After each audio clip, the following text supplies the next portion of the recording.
On Primetime Politics tonight, another setback for Canada's supply of COVID-19 vaccines and more questions about how Canada plans to acquire more doses. MPs will debate the latest developments.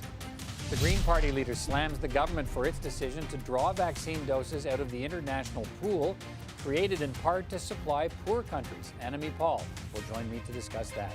And our panel of political commentators on the vaccine rollout, Canada-US challenges, and election timing?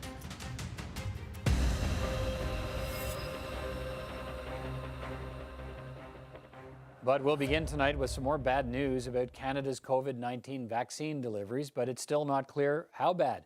Here's the latest on the vaccine numbers. We already knew shipments of Pfizer vaccine have been reduced by 25% this month, so the focus now is on Moderna shipments. We got confirmation today that the shipment of Moderna doses, which arrived today, include 180,000 doses, 50,000 less than expected. The next Moderna shipment is set for February 22nd. It was supposed to include 249,000 doses, but the company's told Canadian officials it will be less than that, but hasn't said how much less, and the company isn't offering any explanations as to why the doses have been cut back. Moderna has indicated that they are in good faith trying their best to provide as many doses as possible, as fairly and as equitably to their market in this global demand. So they haven't shared the specifics of challenges that they may experience in their yields or in their production, but they remain committed to providing us 2 million doses by the end of March. Well, Canada has now slipped from 8th in the world in vaccinations per capita on January 8th to 34th today. Not the kind of pandemic progress you want to see. Let's follow up with three members of Parliament to talk about the latest vaccine developments. Steve MacKinnon is the Parliamentary Secretary to the Minister of Procurement. Michael Barrett is the Ethics Critic for the official opposition Conservatives. And Don Davies is the Health Critic for the NDP. Mr. MacKinnon, more news today about the uncertainty of vaccine supply. Fewer doses of Moderna this month, probably next, but we don't know how many less. And the company isn't saying why it's cutting Canada's doses. Provinces running out of vaccine and can't plan their rollouts. What's happening to the plan here? Well, good evening, Peter, and good evening to my colleagues. Thank you for having me on. Canada has, in fact, adopted a strategy, a very diverse strategy of vaccine procurement, one that will ultimately stand us in very, very good stead. Every Canadian who wishes to access a vaccine will be able to do so before September. Of course, Pfizer and Moderna have both under the crushing weight of world demand until we ramp up so that supply meets demand and this crushing demand for vaccine. Of course, they will encounter speed bumps as they ramp up their production. That's what we're experiencing now, not just Canada, but other countries. Okay. The customers of Moderna have all taken an equal reduction, a small one, in the first week of February. Those shipments come every 3 weeks, so we're awaiting word, and we're obviously hoping that reduction will be as small as possible in the second February delivery to Canada, and we're watching that closely. As you can imagine, right. We're in daily contact with the company. Mr. Barrett, the Minister of Procurement explained today that none of Canada's vaccine contracts specified weekly or monthly amounts because they were negotiated even before there was a vaccine on the horizon, so they stuck to quarterly guarantees, and that explains perhaps why we have no say over weekly doses or the every 3-week doses we get from Moderna. What's your reaction to that explanation about, why we might be seeing reductions in doses and really can't hold the companies over the barrel because of it? Well, what we're seeing is that the Liberals didn't have a plan when they signed these contracts, so it seems as though they signed whatever was put in front of them. And that leaves Canada at a greatly disadvantaged position, certainly well behind our allies. And every day that we fall behind in receiving these vaccines, Canadians don't get to see their loved ones. Their health isn't protected, and people's livelihoods are dramatically affected as lockdowns continue as a result. And so the contracts haven't been made available for members of Parliament to review. And, our allies, the United Kingdom, for example, when they were in the same position as we were with domestic production capacity in 10 months ago, they ramped up, scaled up, and now they're manufacturing their own vaccines. All right, we're in a position we're in a position now that is entirely of the making, of this government, and they need to be transparent with Canadians about how we got here, and they need to work with all Mr. parties Davies, so that we chart a clear path going forward. Mr. Davies, we're having these regular conversations now about reductions in doses and surprises from the vaccine makers. What is happening? It's funny, Steve, and by extension the government are starting to remind me of the Black Knight sketch from the old Monty Python movie, where it doesn't matter that the battle just gets progressively worse and worse. They just keep saying everything is going great.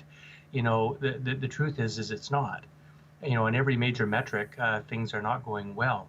And, I was at the industry committee this morning and put questions to Minister Anand and Minister Champagne and got some very disturbing answers. Like, now we find out that Canada did try to get the ability to produce AstraZeneca vaccines in Canada, and AstraZeneca refused, even though they gave that right to 15 other countries. It turns out that Canada, unlike the EU, the US, and Brazil, we agreed to complete confidentiality clauses in our contracts, whereas those countries or jurisdictions were able to release their contracts. It just seems like the agreements have been fairly poorly negotiated, or certainly relatively speaking, not as well negotiated as other countries. And I think the delivery problems are a sign of that. Just today or yesterday, we found out that we're actually having to get vaccine doses from the COVAX Global Fund meant for poor countries, even though this government says we have enough from Pfizer and Moderna to vaccinate everybody by September. Let me pick up on what you heard today at the committee. I was also watching along and saw you there. Mr. MacKinnon, we learned today from the Minister of Procurement that every one of the vaccine makers, Mr. Davies touched on it, that Canada signed a contract with, they were asked if they could make their vaccines in Canada, and all of them said no. But they said it was because manufacturing capacity was so limited, it wouldn't justify the investment here. How big an indictment is that of Canada's level of preparation for something like a pandemic? Well, you can imagine, Mr. Van Dusen, that I take issue with virtually everything my colleagues have said to date. And what I would say about manufacturing is that indeed, I don't think it's a secret, that we would have pressed every possible vaccine manufacturer that could to assess our ability to make these vaccines. Unfortunately, none of them panned out, and that is because it's also not a secret that Canada allowed, through a variety of circumstances, not pointing fingers, but over time allowed our biomanufacturing capability to erode such that companies like AstraZeneca decided that they could scale up more quickly in different countries. So what Canada did is make sure that our contracts got vaccines to Canada as quickly as possible, and that's the strategy that we adopted. We adopted it very successfully with 7 manufacturers, and of course 5 of them have published encouraging, safe, and efficacious data, such that Canada will have enough vaccines to vaccinate its citizens by September. So, Mr. Barrett, your party's been pushing for those answers about, why didn't Canada get those vaccines, have the vaccine makers make those vaccines here, as is being done in other countries. It seems like we got the answer today. They wouldn't make them here because Canada couldn't make them. We don't have the manufacturing capacity. Do you accept that as one of the reasons we have the problem we have today? Well, it sounds like a failure to negotiate on the part of the Liberals, and at the time. Well, how can you force them to make the vaccine here if they say, "Look, we looked at your manufacturing capability here. You can't do it. It's not worth investing in it for us."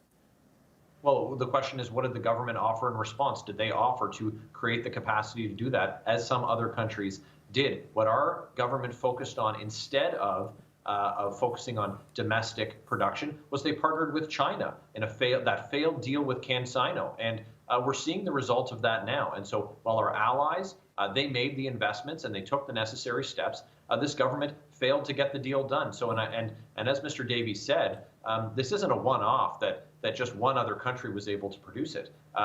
We stand alone, in this respect, and it is in full part a failure of this government to properly negotiate those contracts. And I think they knew that, and that's why they wanted to keep them a secret. All right, Mr. Davies, let me have you weigh in on that part of our conversation. You touched on it. You started it. Let's go back there. Was that a missed opportunity when those vaccine companies said, "Look, you don't have the manufacturing capability here," as Mr. Barrett says? Should the answer have been, "Look, we'll get on it right away. What do we need to do to make it happen?" Yeah, I think the story is actually a little bit darker than Steve may admit. I think we did have the capacity to produce the AstraZeneca vaccine. The problem was the NRC facility that would have had that capacity was tied up with the Chinese firm. And so that's why we didn't have capacity. So I think you can lay that at the Liberal government's feet. But look, there's a structural problem here that goes back decades. How is it that Canada in 2021 is behind countries like Argentina, Mexico, Brazil, Belgium? These are the countries that AstraZeneca did sign manufacturing agreements with. And frankly, that I think is an indictment of successive Conservative and Liberal governments who have failed to ensure that we have strong domestic production capacities in essential medicines and vaccines. And it goes right back to 1986 when the Conservatives privatized Connaught Labs, which was very, very effective for us. And frankly, the Liberals, who were in power for 19 years after that, 13 in majority government, 7 terms, never lifted a finger to address it. So I think we can never be in this position again. We got to get domestic production capacity back in this country. I think everybody agrees on that. And thank you all for your time tonight, gentlemen. It's running short on us, but I appreciate you taking the time to talk about this important subject. And I bet we'll get a chance to talk about it again. But thank you all tonight. Take care. Thank you, Peter. Thank you. Well, Canada is facing criticism from international and domestic quarters for dipping into the COVAX international pool for as many as 1.9 million additional doses of vaccines. They'll come from AstraZeneca between March and June, when and if that vaccine is approved for use in Canada. COVAX was created to see wealthier countries pay to help supply vaccine to poorer countries and get vaccines for themselves too. Canada contributed $440 million to COVAX, but it is the only G7 country actually drawing out vaccines for its own population. Canada's Green Party leader calls that an embarrassment. Annamie Paul, you can see, is with me now. Ms. Paul, good to see you again. Thanks for speaking with me. Why do you describe Canada's draw on vaccines from COVAX an embarrassment and a low moment? It's a low moment because we know that there are many poor countries that are completely dependent upon the COVAX facility to get any vaccines. We know that by dipping into a facility that already has less dosages than it should be, exactly because wealthy countries have done an end run around and have made their own agreements with manufacturers, that there are even less doses to go around. And so for a country that is a country of many people from many parts of the world, a country that says it wants to be a responsible international citizen, it's very embarrassing for us to be the only G7 country to be dipping into this fund that was really intended for poor countries. But to be clear, the COVAX facility, and the government said this when it announced its contribution last fall of $440 million, was always meant to work this way. Wealthier countries contributing funds, and Canada did, as I said, provide $440 million. Half of the money for vaccines for poor countries and half for the country putting up the money, in this case Canada. So what's wrong with Canada exercising that right to obtain vaccines from COVAX to protect its own people? Well, that's how COVAX was supposed to work, and that's not how it's working, unfortunately. What has in fact happened is that countries like Canada went again directly to manufacturers and created their own side agreements, as opposed to relying exclusively on the COVAX facility.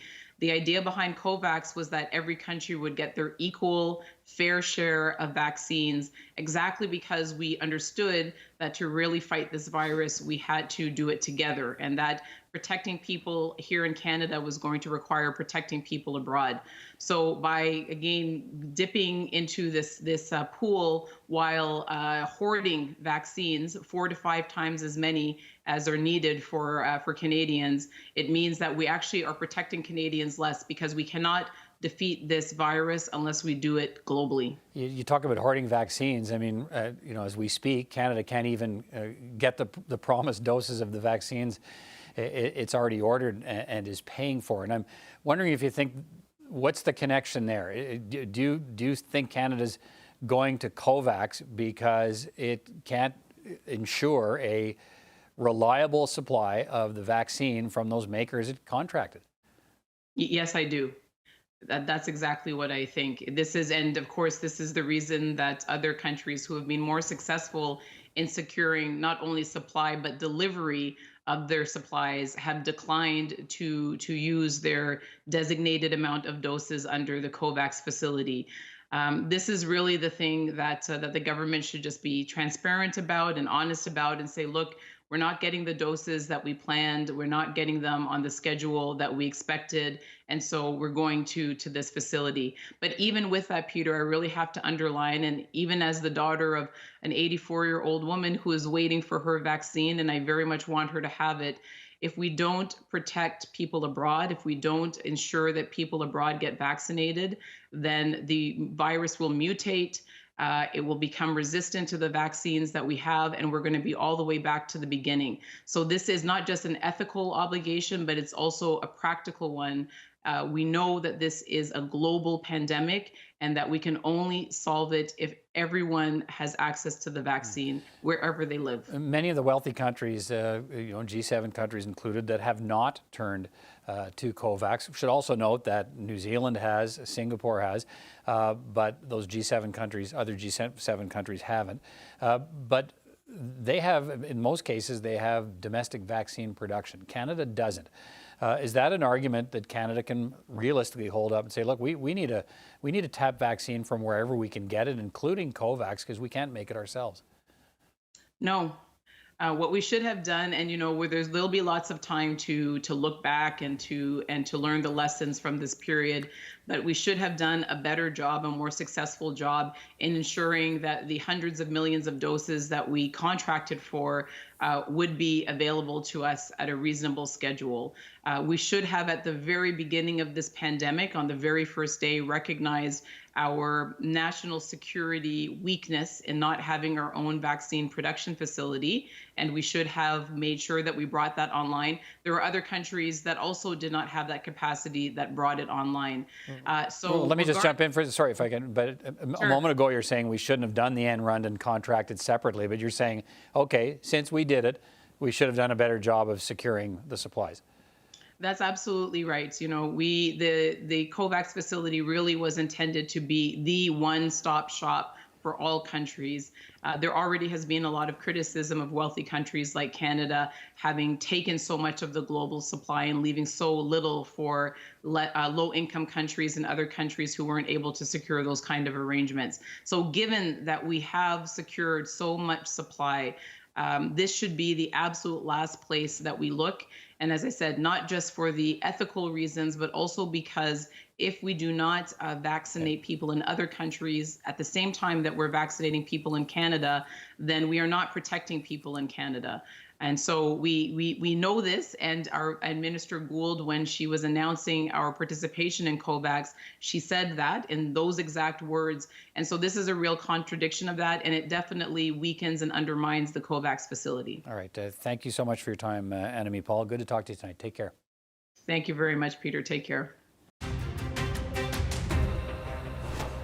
Time now to bring in our panel of political commentators. This week, joined by Liberal commentator Susan Smith. Kate Harrison is a Conservative commentator, and Kiavash Najafi is an NDP commentator. Good to see you all. Thanks for being here. Susan, look, let's begin with the criticism we heard from the Green Party leader, Annamie Paul, calling on Canada to cancel its order of vaccines from COVAX.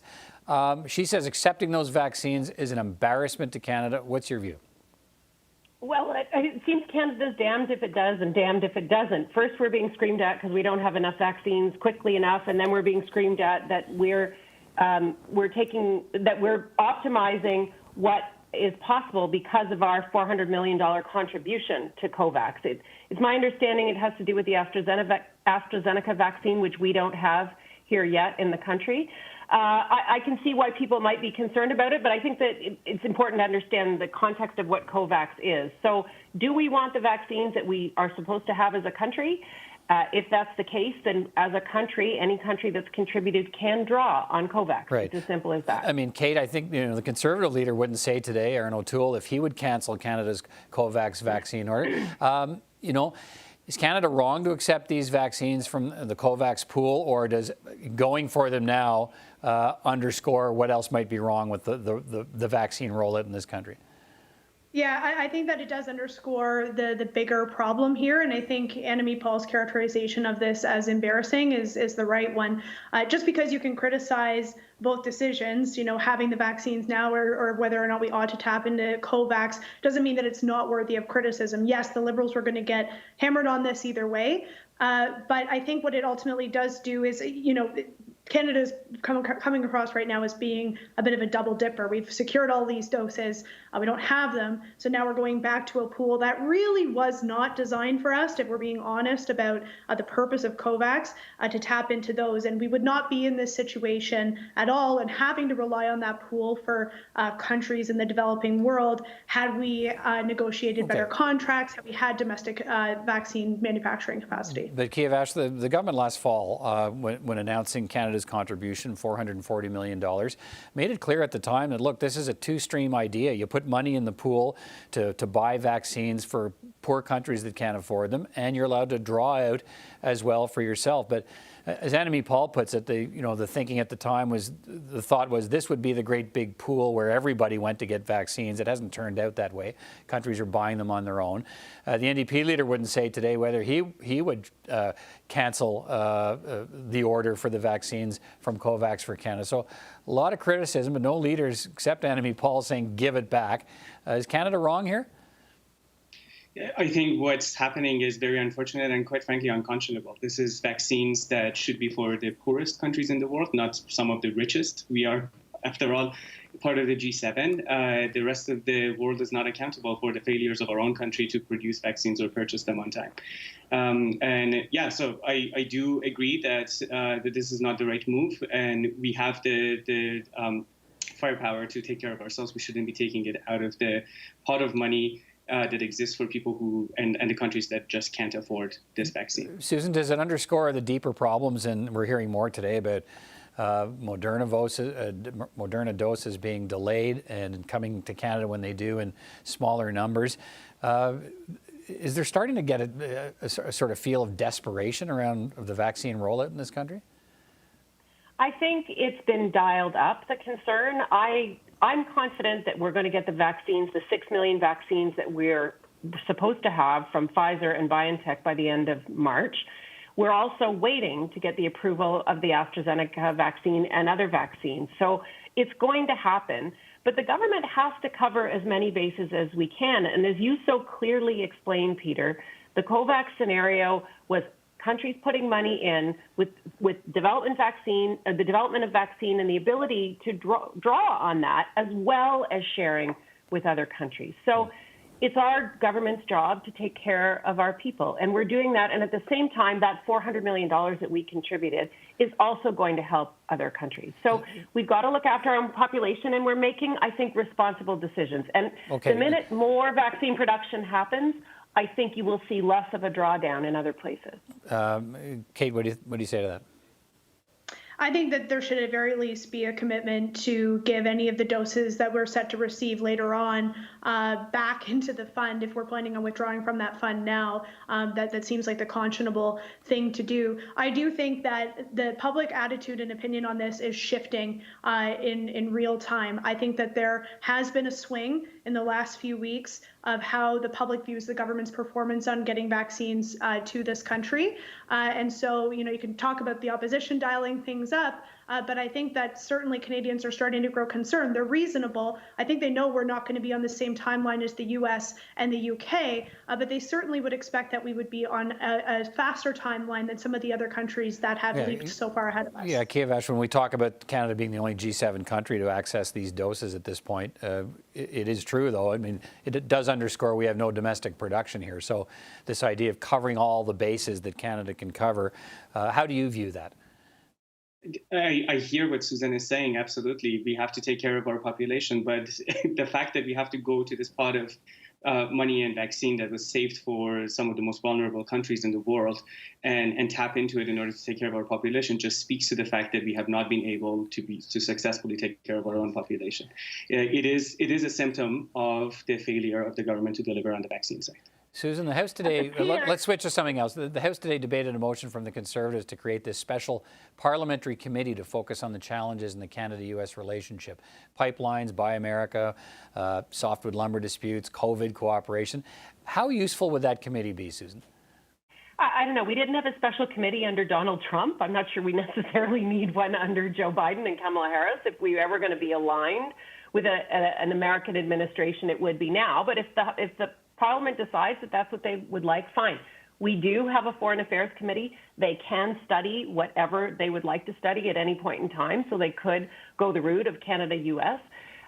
We have always had issues with the United States, and we have never struck a special committee. And I go back to my opening statement. If you were going to have one, Trump was the time to have it. But if Parliament decides that's what they want to do, that's fine. But I think it's important that we don't let parliamentary politics impede our ability to negotiate and do the right kind of deals with the United States that we need to do.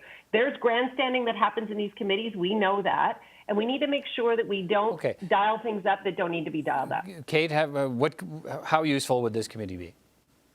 I think it will be quite useful. There's a lot that's on the go right now with Canada-US relations, Line 5, Buy American, Keystone, obviously, a number of other things that are on the agenda. That could occupy the House of Commons agenda full time, just on its own. It makes sense to have it be part of a committee that can look at this more specifically. We saw that the government adopted a motion in the past on Canada-China relations. To me, this is a new era for Canada-US relations, and it makes sense that it have its own home via a special committee. Kiavash, is this a good idea? I think it's going to be as useful as the Canada-China committee, which was quite frankly completely useless. We have a Foreign Affairs Committee. I completely agree with Susan on this one. It seems to be just something that the Conservatives need to throw to the wind to change the channel on COVID and try to act like they're doing something about the energy sector that is squeezed due to economic and climate change. So I think that it's just a parliamentary ploy. Quite frankly, the Foreign Affairs Committee often looks at Canada-US relations, especially in the case of a new administration. I don't understand why we need to have a separate committee. All right, let me finish on this. I only got about 10 or 15 seconds. Time is really tight here, but I just want to get the pulse from you guys where you think we're at in terms of a snap spring elections. That's still a thing these days? Susan? I don't think so. No, not unless we get a lot of vaccines into a lot of arms before the end of June. Kate Harrison? I want to hear Kiavash's answer on this one. I think the ball's ultimately going to be in the NDP's court. If anything, I think the Liberals were thinking about it, but given the way things are shaping up on vaccines, it's hard seeing that come together now. All right, Kiavash, we're all waiting for what you think. I don't think it's going to happen, but the NDP is in a better position than it's been in the past. And I think similar to previous situations, the Liberals would have to be able to work with the NDP if they want NDP support for their budgets or the next steps. All right. Okay, let's see what the coming weeks bring us. Thank you all for your time tonight. Appreciate it. Thank you. And that is all the time we have for this edition of Primetime Politics. From all of us here at CPAC, thanks for watching. I'm Peter Van Dusen. See you next time.